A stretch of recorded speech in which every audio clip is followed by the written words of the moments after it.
नोरमा group, जो सोचता है वो करता है। आपके अपने सपनों का आशियाना।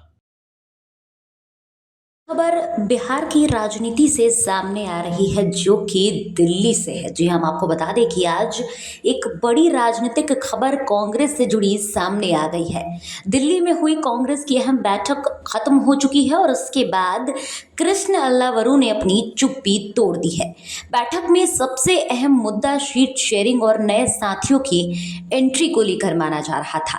इसमें कांग्रेस अब साफ कर चुकी है कि बिहार चुनाव में उसका स्टैंड क्या होगा और आगे की रणनीति कैसी होगी। सूत्रों के मुताबिक माने तो बैठक में कई घंटों तक मंथन चला है। नेताओं के बीच सीटों के बंटवारे को लेकर लंबी चर्चा हुई है।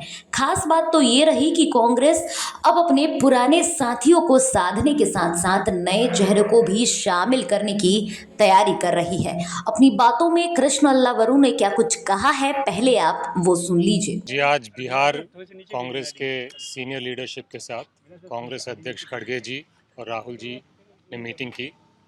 अभी तक जो काम हुआ है उस पर रिव्यू हुआ और आगे की रणनीति बनी, और रणनीति अलग अलग मामलों को लेकर चर्चा करने के बाद बनी। उसमें कैंपेन भी था, मैनिफेस्टो भी था, सीट शेयरिंग भी थी, कैंडिडेट सिलेक्शन भी था, और इन सब चीज़ों के बारे में डिस्कशन हुआ। अलग अलग लीडर्स ने अपनी राय रखी और मिलजुल के जो रणनीति बनी है उस पर हम आगे बढ़ने वाले हैं। सर, कितने सीटों पे बातचीत हुई? आप लोगों ने कितना, कौन सा सीट का लिस्ट राहुल गांधी खड़गे साहब के पास सौंपा? सीट शेयरिंग पे अलायंस पार्टनर्स के साथ डिस्कशंस चल रही हैं और वो जैसे ही ख़त्म होंगी आपको पूरे डिटेल्स बता दिए जाएंगे। अभी के लिए मैं इतना ही कह सकता हूँ कि पॉजिटिव चल रही हैं, अच्छा प्रोग्रेस हो रहा है, और हमें लगता है कि समय रहते रहते हम एक अच्छी अंडरस्टैंडिंग गठबंधन के तमाम पार्टनर्स के साथ बना लेंगे। सर, ये जो कहा गया था कि 15 सितंबर के आसपास सीट शेयरिंग का अनाउंसमेंट आप लोग करेंगे, आपके गठबंधन के एक सहयोगी ने बोला, मुकेश सहनी ने, तो क्या ये डेडलाइन है कि 15 सितंबर तक सीट शेयरिंग का ऐलान हो जाएगा? प्रयास ये हो रहा है कि जितना जल्दी हो पाए हम ज़्यादा से ज़्यादा क्लैरिटी लेके आएँ। इन चीज़ों में डेडलाइन रखना शायद हमेशा संभव नहीं रहता है, तो प्रयास तो ज़रूर है कि जल्दी से जल्दी हो जाए, बाकी देखते और हैं। कृष्णा जी, सीट शेयरिंग के अलावा बिहार कांग्रेस की कमेटियां अभी तक पेंडिंग है। अध्यक्ष बदल गए लेकिन अभी तक कमेटी नहीं आई है। आपके जो चुनावी कमेटियां होती हैं वो सब भी नहीं बना है, तो ये इसमें डिले क्यों हो रहा है? सीट शेयरिंग तो समझ में आता है कि अलग अलग पार्टियां हैं, पार्टी की अपनी कमेटियां क्यों नहीं बन पा रही, इसमें डिले क्यों हो रहा है? पार्टी में अलग अलग कमिटीज़ हैं और उसमें से कुछ कमेटी आपको एक दो दिन में अनाउंस होंगी, और बाकी कमिटीज़ जब भी हम तैयार होंगे वो अनाउंस हो जाएंगे। लेकिन अच्छी बात यह है कि कांग्रेस पार्टी का काम बिहार में रुक नहीं रहा है, तेज़ी से चल रहा है और आने वाले दिन में और तेज़ी से आगे बढ़ेगा। राहुल जी के कार्यक्रम और भी कार्यक्रम बन रहे हैं राहुल जी के साथ बिहार के। क्या आने वाले दिनों में कोई कैंपेन को लेकर राहुल गांधी और मल्लिकार्जुन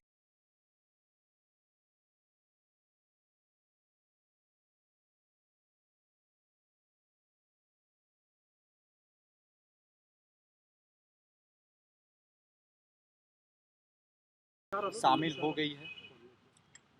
अभी गठबंधन में कौन से पार्टनर्स आ रहे हैं इस पर चर्चा चल रही है।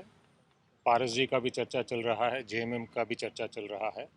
फाइनल डायमेंशंस जो गठबंधन के हैं जैसे ही फाइनलाइज हो जाएंगे आपको बता दिए जाएंगे। क्या ओवैसी साहब को भी लाने की कोशिश की जा रही है, क्योंकि उन्होंने लालू प्रसाद यादव को लेटर भी लिखा था, महागठबंधन में शामिल होने का इच्छा जताया था? तो अगर लालू जी को लेटर लिखा है उन्होंने, तो उसके बारे में मैं तो कमेंट नहीं कर पाऊंगा, क्योंकि वो लेटर के बारे में मेरे को जानकारी नहीं। तो सुना आपने कृष्ण अल्लावरू जो कि कांग्रेस के प्रदेश प्रभारी हैं, उन्होंने साफ तौर पर बता दिया है कि कांग्रेस किसी भी कीमत पर पीछे हटने वाली नहीं है। पार्टी बिहार की राजनीति में अपना दमखम दिखाएगी और गठबंधन के अंदर अपनी हिस्सेदारी को लेकर पूरी मजबूती से खड़ी है। उन्होंने साफ शब्दों में कह दिया है कि सीट शेयरिंग पर कांग्रेस का स्टैंड बिल्कुल क्लियर है और बहुत जल्द इसका ऐलान कर दिया जाएगा।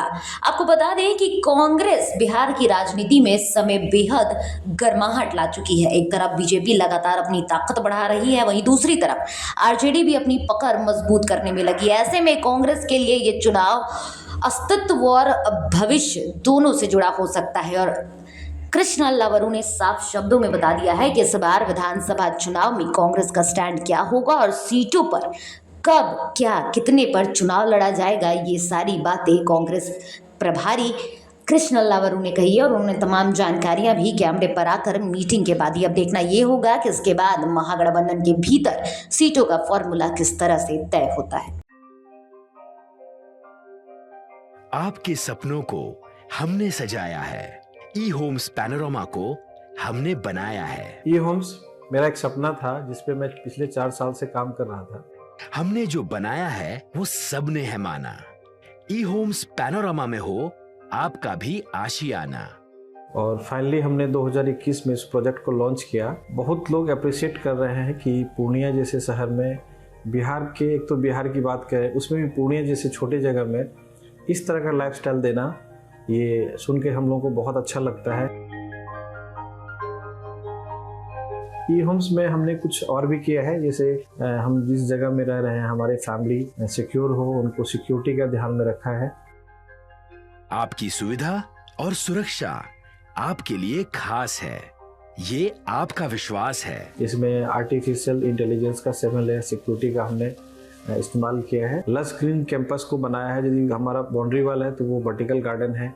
ये जितनी भी फैसिलिटी होता है एक इंटरनेशनल टाउनशिप में ई होम्स है, ये हम लोग विश्वास नहीं कर पा रहे हैं। जो भी हमारे मित्र दोस्त या जो भी हमारे बाहर के बाहर आते हैं तो हम लोगों को बहुत अच्छा सुनने को मिलता है और बहुत अच्छा क्रेडिट मिल रहा है। वो सारा हमने सिर्फ एक बिल्डिंग नहीं बनाया, हमें एक बहुत अच्छा लाइफस्टाइल दिया ई होम्स में, और मेरा एक सपना था जिसको मैं आज फुलफिल होते हुए देख रहा हूँ। ये आपका आवास है। ई होम्स पैनोरमा में अब आपका निवास है। E homes Panorama, luxurious lifestyle redefined. Panorama group, जो सोचता है वो करता है। अगर ये वीडियो पसंद आई और वह बिहार के राजनीति और बिहारियत से सरोकार रखेनी तो सब्सक्राइब बटन दबा के चैनल के सब्सक्राइब कर ली। ओजे एगो घंटी बा, ओकरा बटन दबा देला से कुल सटीक और मारक खबर रुआ मुफ्त में मिल जाई। अगर रुआ पत्रकारिता के हमनी के नया प्रयोग में सहयोग कर चाहतानी तो ज्वाइन बटन दबा दी। पेटीएम नंबर नोट कर ली 9386 816 700।